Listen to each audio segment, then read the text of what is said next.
Hi, my beautiful Taurus.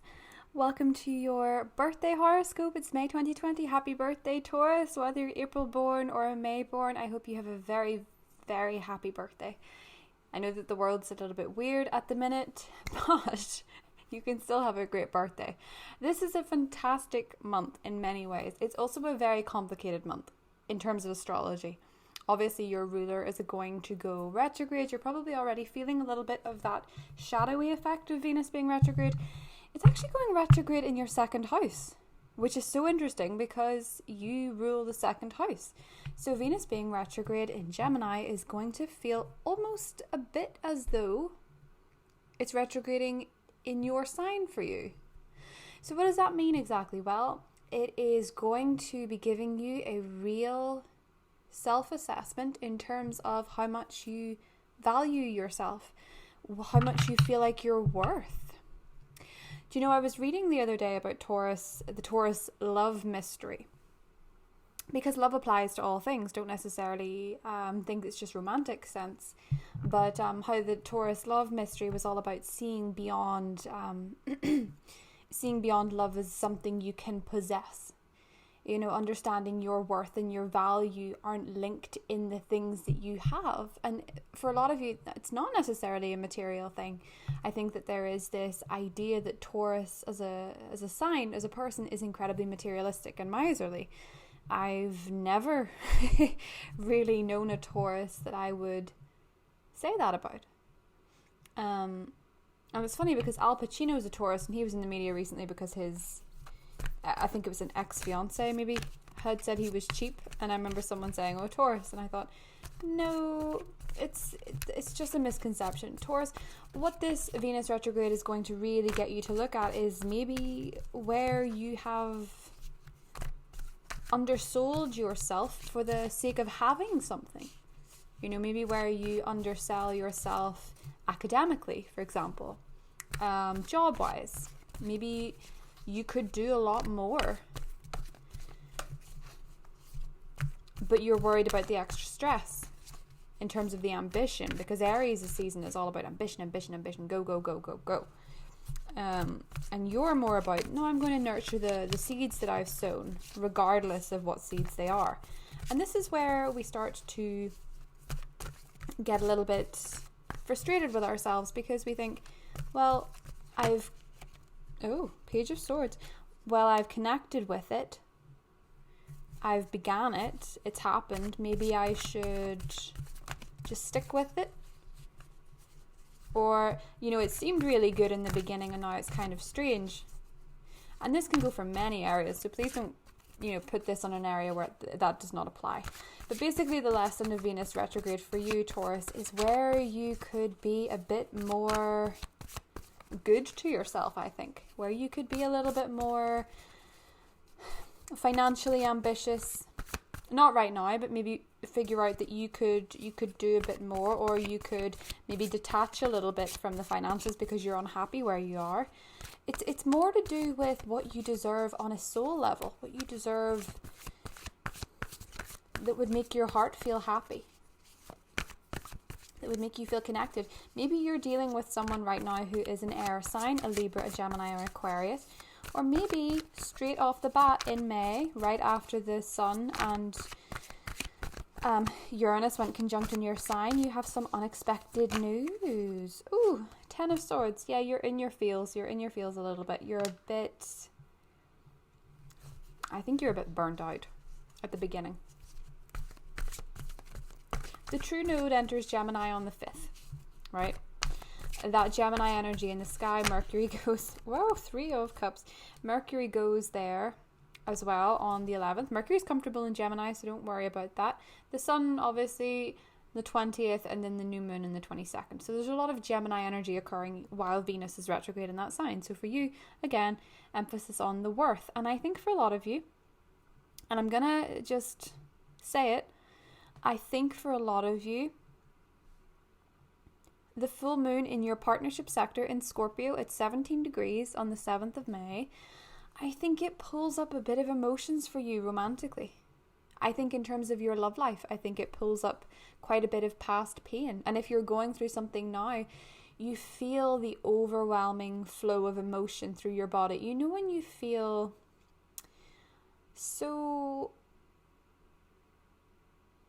frustrated by something that you cry. You know when you feel that just the straw that broke the camel's back kind of stress feeling. I think for a lot of you, around the full moon, you could be experiencing that. But what's fascinating about it, Taurus, is that there's almost like this almighty release and then this celebration feeling, this like reconnection, rekindling. It's almost as though when you get into that full moon in Scorpio energy where you feel very in your feelings and you feel like all these things are bubbling to the surface, all of a sudden then you think, I feel free. I feel relieved. I feel clarity. I feel ready to connect with people. 3 of Cups. I feel ready to celebrate something.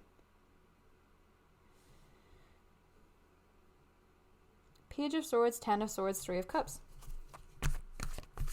You're ready to celebrate the end of a very difficult series of events. And for some of you, you're quite simply ready to shift off the troubling feelings, the anxiety, the depression. You're ready to just try and engage in a bit of light-hearted connection. And that's not to say that any of that is discredited. That's not to say that any of that is invalid. Of course, it is valid. Of course, your emotions are valid every single time. The way that you feel matters. You can rationalize it away, you can downplay it, it matters. But you are finding a way, Taurus, with that 3 of Cups energy to celebrate your season appropriately. Do I think the full moon brings up a lot for you? Yes. Do I think it's necessarily bad? No. Nope. No. The full moon actually makes a beautiful aspect to Neptune. I like this full moon. I like it a lot. It makes beautiful aspects to Neptune in Pisces. 7 of Pentacles. There's you growing things again. There's you nourishing the things that you have.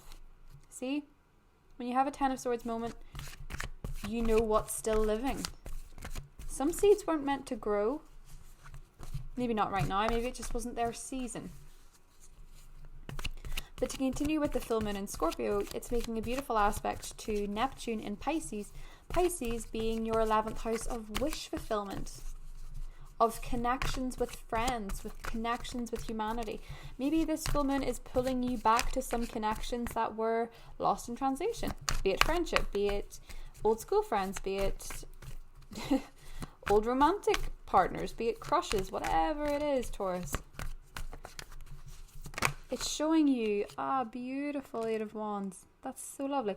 It's showing you what you can nourish. And the thing about your season that I love so much, and even Venus being in retrograde, regardless, the thing that I love so much about your season, Taurus, is that you will see what is about to sprout and you will see what can last. You will have that kind of clarity coming out of May. You will have that kind of understanding about where things can go. And as soon as Venus in retrograde is lifted, things that are meant to grow for you lift incredibly quickly. And any 10 of Swords moment you've had in your life, particularly if it was with an air sign, everything just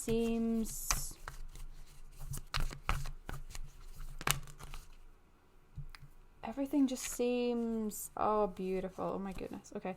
Ace of Wands, the Star, the Queen of Wands, and Justice. Everything just seems aligned. There's beautiful things coming out of your season.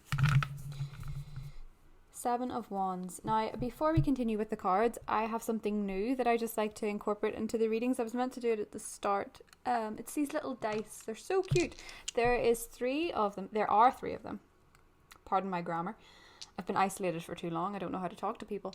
The 3 dice, and it has all the planets on it, and it has all the signs on it, and it has all the houses. So let's give a little swirl and see what might be significant for you. Listen to the sound.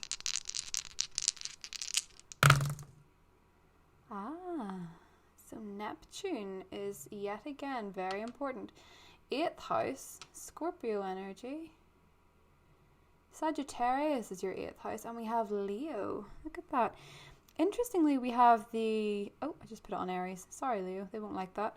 Interestingly enough, Taurus, we have the Queen of Wands down here, which is fire, so bear that in mind.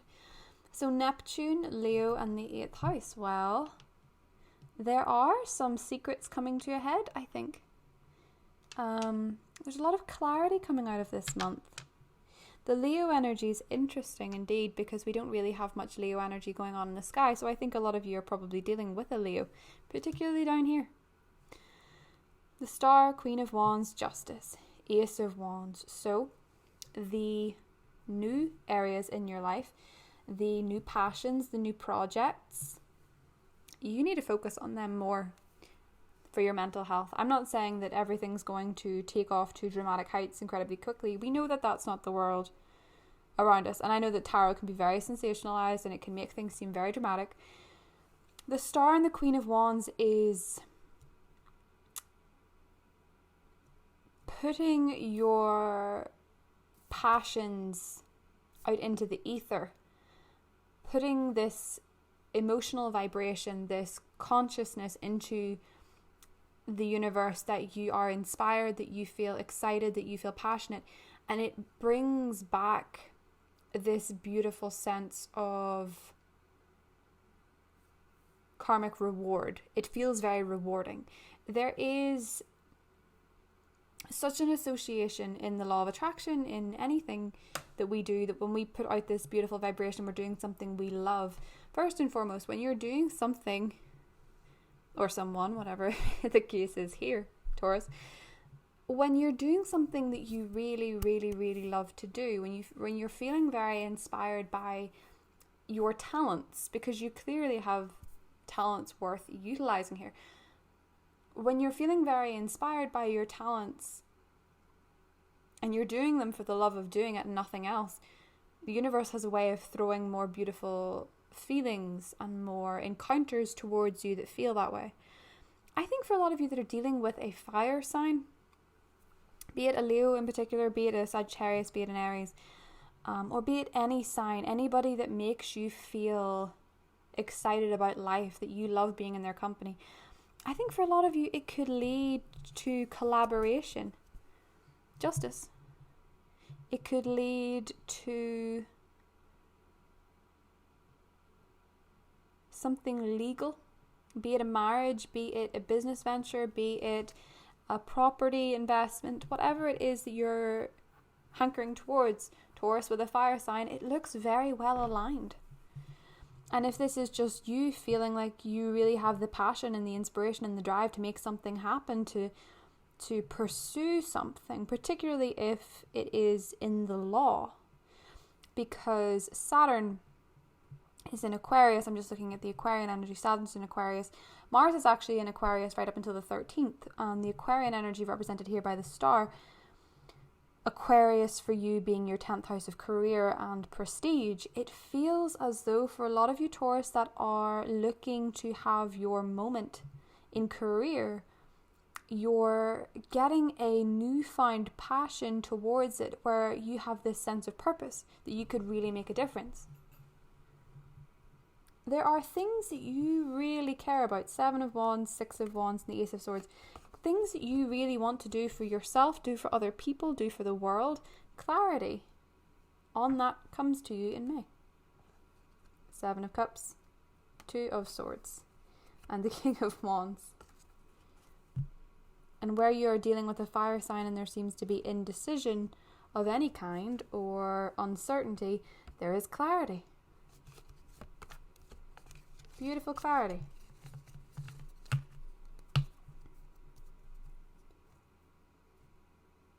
In terms of romance, Taurus, that full moon in your partnership sector is going to show you what you need to know. And particularly Neptune is going to have a fantastic effect on it, as shown by the little dice. Scorpio rules the 8th house. This is significant. This full moon is going to be very significant for you, particularly if you're dealing with a Leo, or maybe hey, you have a moon or rising in Leo. it's going to be very, very telling in your romantic life. There's going to be great communication coming out of it. Messages are going to come out of it. People are going to write to you. Maybe an Aquarius, maybe a fire sign, maybe a Libra. Whatever sign it is, they're going to be in contact with you in some way, shape or form around the full moon in Scorpio. It's going to reveal somebody's intentions. Full moons do just that. They always do. Things come to light, and in your partnership sector, oftentimes it can make a relationship go to the next level. It can make a crush declare their feelings. It can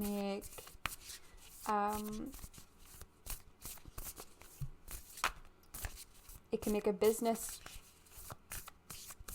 contract binding. It can do anything. It is a wonderful, wonderful full moon for you. Funnily enough, I remember the full moon in your sign back in, I believe, it was the 12th of November. I'm a Scorpio, so it was the full moon in my opposite house, obviously, which is why I'm telling you this.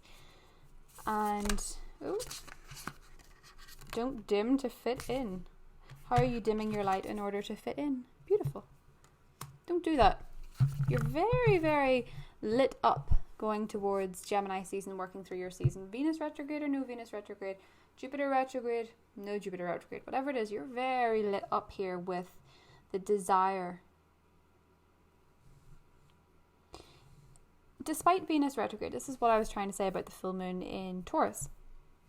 So, the full moon in Taurus back in November was very much in the thick of Mercury retrograde in Scorpio, in the opposite sign. So we have Venus retrograding at the minute, and we have this beautiful full moon in your commitment sector. What I will say is that if you are dating somebody and the full moon brings up conversations about taking it to the next level, and you really want it to take off, you really want it to go very quickly, or for some of you that are in a position where you really want to get married, for example, Venus in retrograde has a habit, I have noticed, of bringing commitments to the fore if one of the parties feels kind of insecure about it. So just be mindful that if you're trying to push something to meet a level of commitment because of this full moon, just be careful of where it's coming from. Not everybody that gets engaged or gets into a relationship during Venus retrograde is doomed. That's just never the case. It's just an observation that Venus retrograde will pull apart relationships where there is an incompatibility, there is a weakness in union. For you, if it is so with someone who's just never been obviously putting in the effort, fitting the bill kind of situation, Taurus, there's every possibility that the Ten of Swords is that energy shifting out. This don't dim to fit in leads back to my point about the second house energies and how it is important that you see your worth, that you see your value in terms of the choices and partnerships that you make. That is important. And Mars entering Pisces, your wish fulfillment sector, gives you the drive, the spark to make a wish and make it happen. Don't forget, Mars is very partnership oriented for you. So if it is love that you want, if it's marriage that you want, if it's business that you want, if it's money that you want, do make a wish and have faith in it, Taurus. It's your season, it's your birthday, you deserve it. The star, that's so beautiful. And if you want, something, look to your fire sign friends, your Sagittarius, your Aries, your Leo friends, and take some cues from how they're operating in life, because they're good at getting you up. They're good at getting you out of your shell. They're good at getting you moving.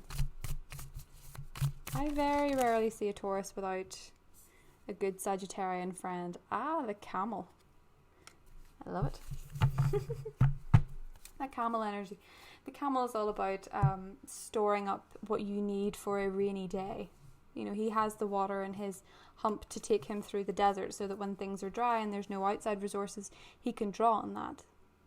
When you are in a position where financially you feel kind of confused maybe, or emotionally you're missing out on something, or there's something that you just really, really, really want that doesn't feel within reach, just because you cannot see it right now doesn't mean you can't tap into it.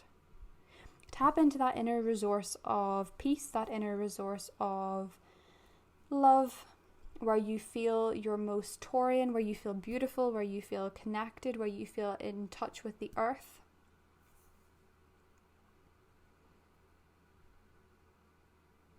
Where you feel illuminated. Illuminated, that's what you are, Taurus, illuminated. Uranus in your sign is seeking to liberate you from the old way of doing things, the old way of seeing things. And sometimes as a Taurus, that hurts because you feel like you're losing a comfort blanket. And it's sad to say, but for fixed signs, I know myself, for fixed signs, toxic behaviors and relationships can feel like a toxic blanket if that's what's familiar. The brain loves what's familiar. And May in 2020, for so many people, is about releasing yourself from that comfort blanket that is killing you, is making you deduct from your light to facilitate a societal standard, whatever it is. It's not always comfortable, but it's worth it. I'm going to hop right into the extended part of this reading, Taurus. I hope to see you there. Happy birthday again. Take care of yourself. I love you very much. Bye, Taurus.